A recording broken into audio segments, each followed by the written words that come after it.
Sarah's stats are the best, where our friend Sarah Langs does a deep dive into the stats for us. We'll start with Clay Holmes, his 2025 StatCast profile.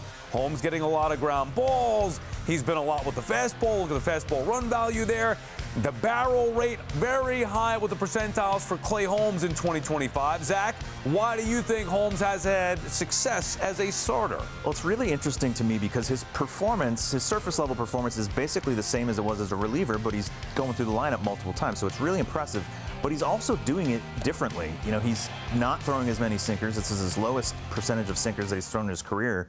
He's working in that kick change, which has been a very effective pitch for him, and he's just mixing really well. So you have hitters just more off balance, but they're still hitting ground balls, even though his sinker, I think, has his lowest ground ball rate he's ever had. So it's just everything's heavy. You know, that changeup's heavy as well. And so it's just been really remarkable that he's been able to maintain his performance by doing it in a completely different way. Yeah, great to see Clay Holmes. Credit to the Mets and Clay Holmes, of course, on signing him and turning him into a starter. I love this next one.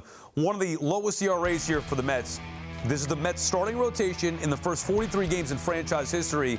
The 2025 Mets have the fourth lowest in franchise history, and the other rotations pictured there, they had some of the best pitchers in Mets history with Seaver, Kuzman, and Doc. Dave, how surprising has the Mets' overall dominance from their rotation been? Well, if you want to go on a scale from 0 to 10, 0 being not surprised at all, and 10 being completely astonished, I would say we're somewhere around a 7 or an 8. I mean, we know Kodai Senga, if healthy, was going to be this kind of pitcher. You know, he has a 1.5 ERA.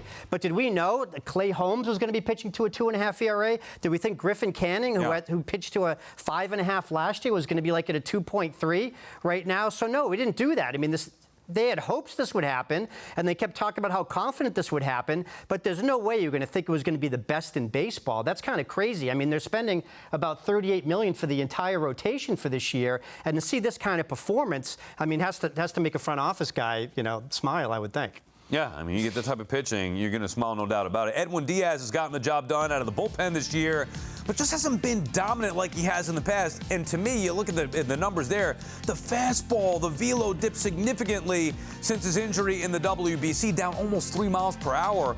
Laura, what are you seeing from Diaz right now?